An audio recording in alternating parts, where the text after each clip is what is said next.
राजा अवनीला वाचवायला येतो तेव्हा ते कॉटवर पडतात आणि ती कॉट मोडून जाते. नंतर इकडे धन्या आणि पान्या हसायला लागतात, एकमेकांकडे बघतात आणि ते म्हणतात, चल रे धन्या, यांचं थोडं प्रायव्हेट सुरू आहे तर आपण बाहेर जाऊया. राजा म्हणतो, ए पान्या, कुठे निघालास, आमची मदत कर जरा. आणि तो हात पकडतो आणि परत सोडून देतो. तिथून उठल्यावर ते काय म्हणतो, राजा म्हणत असतो अवनीला, तुम्ही काय करत होता हे मूर्खपणा, आम्हाला वाटलं तुम्ही फाशी वगैरे. ती म्हणते, मी जीव संपवण्याचा प्रयत्न कधीच करणार नाही आहे, तुम्ही पागल झाला आहात का. आणि एवढ्या मोठ्याने ओरडते यांना शांत करण्यासाठी. तरी राजा म्हणतो, नाही नाही, हे काही मला पटेनासंच झालं आहे कारण. ती म्हणत असते, अरे मी मच्छरदाणी लावत होते, तुला काही डेमो करून दाखवू का. हे बघ, अशी फॅनला दोरी लावायची, इकडनं एक दोरी लावायची आणि तिकडून एक लावायची, नंतर त्याला ओढण्या बांधायच्या, मी याची मच्छरदाणी तयार करत होते. पाण्या म्हणत असतो, अहो पण वहिनी, आम्हाला वाटलं की तुम्ही टेन्शनमध्ये आहात तर काही करूनच घेताय. अवनी म्हणते, आता ती कडी तोडलेली ती कशी रिपेअर करायची. राजा म्हणतो, ती करतो मी रिपेअर. अवनी म्हणत असते, आणि तुझ्या डोक्याचं काय करायचं. तो म्हणतो, ते पण मी रिपेअर करतो. इकडे पाण्या आणि धन्याला तो खूप बोलतो, हे सगळं ना तुमच्यामुळे झालंय. अवनी म्हणत असते, अरे गप्प बसा आणि बाहेर जा बरं, आता मला शांत बसू द्या. तेव्हा धन्या आणि पाण्या बाहेर जायला निघतात आणि राजाला पण अवनी बाहेर ढकलते आणि म्हणते, जा रे तू आता. तो म्हणतेस, तो पण मला हे कारण काही पटलं नाही तुमचं, असं जीव घेणे वेडेपणा करू नका. ती म्हणत असते, अरे नाही करत बाबा, मला माझं कळतं, तू जा बरं आता. आणि ते एका मागोमाग तिघेजणं बाहेर निघतात. परत पाण्या म्हणतो, स्वारी हा वहिनी, मला एक विचारायचं होतं, तुम्हाला जर मच्छरदाणी हवी असेल ना, मी आणून देतो, पण असा वेडेपणा करू नका. परत राजा तोंडाला हात लावतो आणि म्हणतो, मला हे थोडं विचित्रच वाटतंय, पण तुम्ही खोटं तर नाही बोलत ना आमच्यासोबत. नंतर अवनीला खूप राग येतो आता. ती म्हणते, राजा तुला सांगते ना मी, विश्वास ठेव माझ्यावर. आणि बाहेर जातात ते. नंतर अवनी हसायला लागते आणि म्हणते, काय करू मी या लोकांचं, कशा आहे ते सगळे. नंतर ते बाहेर गेल्याच्या नंतर राजा म्हणत असतो, मला तर तुम्हाला ना असं मारावंसं वाटतंय, तुमच्यामुळे माझी इज्जत गेली. अरे मी त्यांना ही कडी गिफ्ट म्हणून दिली होती, ती पण तुटली आता. लगेच इकडे यशोदा बाहेरून येतो आणि तो म्हणतो, ए काय चाललंय रे तुमचं, किती आवाज येतोय बाहेर, आणि कडी तोडली. राजा काय झालं होतं. पाण्या म्हणतो, अरे मी सांगतो, ती वहिनी दोरी वगैरे घेऊन गेली होती, तर राजा मागे गेला आणि त्यांना डायरेक्ट दारच तोडलं, त्यांना काही दार उघडत नव्हतं त्यामुळे. यशोदा म्हणत असतो, अरे पण झालंय काय नेमकं. धन्या म्हणतो, थांब ना मी सांगतो. पण पाण्या म्हणतो, अरे यशोदा, एवढा गोंधळ सुरू होता घरामध्ये आणि तू कुठे होतास.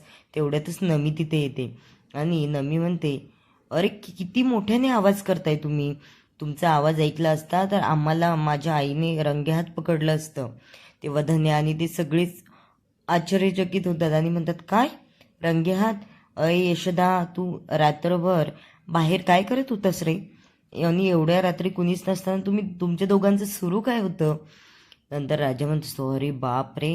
नमी म्हणत असते, ते आमचं, आणि हे म्हणत असतात, ते तुमचं काय. नमी म्हणते, अरे सांग ना यशोदा, यांचा गैरसमज होईल. तो म्हणत असतो, अरे हिला उपवास सोडायचा होता माझ्या हाताने म्हणून, आणि सकाळपासून जेवलेली नव्हती, त्यामुळे माणुसकी म्हणून मी तिला खाऊ घालायला गेलो होतो. राजा म्हणत असतो, ए धन्या मागे हो रे तू. यशोदा म्हणत असतो, अरे तुमचं काही ऑफिशियल लग्न वगैरे झालंय का. यशोदा म्हणतो, अरे नाही रे, पण तुम्हाला माहीत नाही का, ही नमी किती येडी आहे, तर म्हणूनच मी गेलो होतो. नंतर तो बाजूला जातो आणि धन्या आणि पाण्या म्हणत असतात, अरे पण काय आहे नेमकं. पाण्या म्हणतो, यशोदा पण सकाळपासून जेवला नाही. नमी म्हणते, मी कसली तिला उपवाशी राहू देते, आणि हाताने असा घास भरवण्याचं करून दाखवते. नंतर राजा म्हणत असतो, अरे बाप रे. आणि तेवढ्यातच नमी लाजून बाहेर निघून जाते. राजा यशोदाकडे जातो आणि म्हणतो, यशोदा एवढं काय विचार करायचा, अरे घेऊन टाक ना निर्णय आणि लग्न करून टाक. नंतर यशोदा म्हणत असतो, ए राजा नाही रे. धन्या म्हणत असतो, अरे कर ना, माझा पण मार्ग मोकळा होईल. आणि धन्या आणि पान्या परत भांडायला लागतात. इकडे सकाळी अवनी उठून छान तयार होऊन आलेली असते आणि ही तिघे भावंडे झोपलेली असतात. ती एवढ्या जोरात थाळी वाजवते आणि सगळ्यांना एका आवाजात उठवते. नंतर उठल्याच्या नंतर राजा म्हणत असतो, अहो तुमचा काहीतरी गैरसमज होतोय. आज शुक्रवार नाही बरं का, मला अजून थोडा वेळ झोपायचा आहे. ती म्हणत असते, काय हे, अजिबात नाही झोपायचं. घरातल्या माणसांनी सकाळीच उठलं पाहिजे. यशोदा बघा बरं, मोठे आहेत तरी पण सकाळी उठून कामं वगैरे करतात. राजा म्हणत असतो, त्याला सवय आहे, आम्हाला काही सवय नाही. अवनी म्हणत असते, ते नाही, पण घर म्हटलं तर डिसिप्लिन तर हव्याच ना. इकडे धन्या म्हणतो, हो यांना यांना उठवा ना, यांना कामाला लावा चांगलं. हे मोठ्यांसाठीच आहेत ना नियम, लहान्यांना झोपायला चालतं ना. धन्या परत झोपायला लागतो. तेव्हा अवनी मोठ्याने थाळी वाजवते आणि म्हणत असते, धन्या तू पण नाही झोपायचं. घर म्हटलं की डिसिप्लिन या सगळ्यांना लागू होतात. आणि राजा आणि पान्या धन्याला आता उलटं करतात आणि उठवतात. तेव्हा यशोदा येतो. यशोदा म्हणतो, अरे सोडा रे त्याला, काय परेशान करताय. अवनीला यशोदा म्हणत असतो की जाऊ द्या, झोपू द्या ना त्यांना. त्यांना जर लवकर उठवलं ना, ते रात्री 12-2 वाजेपर्यंत जागी असतात आणि सकाळी मग 9-10 वाजेपर्यंत झोपतात.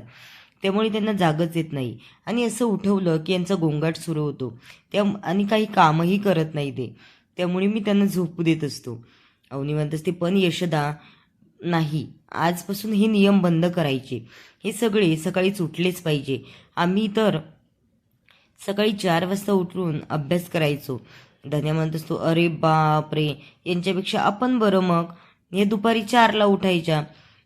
यशोदा आणि ते सगळे म्हणत असतात, त्याला एक मागून डोक्यात चापट मारतात आणि म्हणतात, अरे येड्या, त्या सकाळच्या 4ला म्हणत आहे, दुपारच्या नाही. आणि ते म्हणतात, हो का, मला असं वाटायचं सिन्सिअर मुलं उगाचच सांगतात 4 वाजता उठत असतो म्हणून. पण या वहिनींनी सांगितल्यापासून माझा विश्वास बसलाय की खरंच मोठ्या घरची मुलं सकाळीच उठून अभ्यास वगैरे करतायत. नंतर धन्या आणि पान्या इकडे निघून जातात. अवनी यशोदाला म्हणत असते, यशोदा चला आपण आवरून घेऊया. आणि ही सगळी तिथेच थांबलेली असतात. अवनी म्हणते, जाताय की नाही तुम्ही आंघोळ वगैरे करायला, आणि त्यांना पाठवून देते. इकडे राजा आणि ते बाहेर निघून जातात आंघोळ वगैरे करायला. तेव्हा धन्या म्हणत असतो, काय काय राव, या वहिनी आल्यापासून झोपही होत नाहीये. अवनी म्हणते, काय म्हणाला, झोप होत नाहीये, किती वेळ झोपायचं रे तुला अजून, आणि आजपासून हे झोपणं वगैरे तुमचं बंद, चला पटकन कपडे काढा. आता यशोदा एक काडी घेऊन येतो आणि त्यांच्या मागे लागून त्यांच्याकडे पूर्ण पांघरून वगैरे काढून घेतो. अवनी पण लाटणं असते तिच्या हातामध्ये आणि त्यांना मारायचं नाटक करते. तेवढ्यात ते पांघरून काढून हे तिघे बाहेर जातात. यशोदा हसायला लागतो, म्हणतो, खरंच अवनी, आज कळलं मला की घरात बाई असणं किती महत्त्वाचे आहे. बाईचा आशीर्वाद आमच्या घराला लाभला, पण तू थोडीच ना काही जास्त दिवस राहणार आहे. आणि तिच्या तो पाया पडतो. बाहेर अवनी रांगोळी काढत असते तेव्हा ही आत्या बघत असते की एवढी काय संस्कारी सून भेटली यांना. आणि धन्या म्हणत असतो, ए आत्या काय बघती ग, आमच्या वहिनींना नजर नको लावू, मी त्यांना नजर नाही लागू देणार तुझी. आणि तो आडोशाला उभा राहतो. ती आत्या म्हणत असते, ए मी तुझ्या आत्या आहे आणि माझा आशीर्वाद ना कधीच, माझा शाप कधीच खोटा ठरणार नाही. त्यामुळेच ना मी इथे उभी राहिली की हा शाप खरा होतोय का काय बघायला. धन्या म्हणत असतो, ए आत्या, अगं तू आत्या आहेस, आत्या नावाला कलंक आहेस. या आत्याने या मुलांना कधी आत्या म्हणून जीव पण नाही लावलेला, कधी खायला प्यायला घातलेले नाही. फक्त तिला त्यांच्या घरामध्ये हिस्सा हवा आहे आणि म्हणून हे सगळं करते ती. तो म्हणत असतो, ए आत्या, बोलू का यशोदाला, मागणी घालायला येऊ का नमीसाठी. ती म्हणते, आई हड, मी देते माझी नमी तुझ्या घरात. आणि खरंच जर या आत्याने नमीला त्या घरात दिलं तर हिला हिस्साही भेटेल आणि तिला एरवी एकच मुलगी आहे, सगळी मिळून राहतील. पण या आत्यांचं कसलं काय, या आत्यांना त्या घरावर एवढा राग आहे की ती सतत राग करत असते. आता या अवनीची सुंदर रांगोळी बघून धन्या म्हणत असतो, वहिनी कुठे शिकलीस ग तू एवढ्या सुंदर रांगोळी. अवनी म्हणत असते, अरे त्यासाठी शिकावं नाही लागत, एकदा लक्षात आलं की आपण कशीही रांगोळी काढू शकतो. आणि अवनी छान त्या दारामध्ये बसून इकडे तिकडे बघत असते की किती छान लोक आहेत तिकडची, आणि त्यांच्याकडे प्रेम माया सगळंच खूप आहे.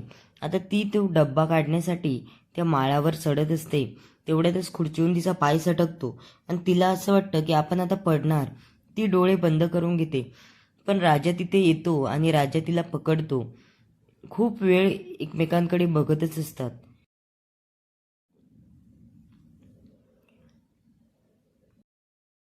नंतर धन्याला पण यांचं हे प्रेम बघून खूप छान वाटत असतं. धन्या म्हणतो, हाय हाय रे हे राजादा, एक नंबर पकडलंस तू वहिनीला. राजा त्याच्याकडे परत रागाने बघतो आणि इथेच हा भाग संपून जातो.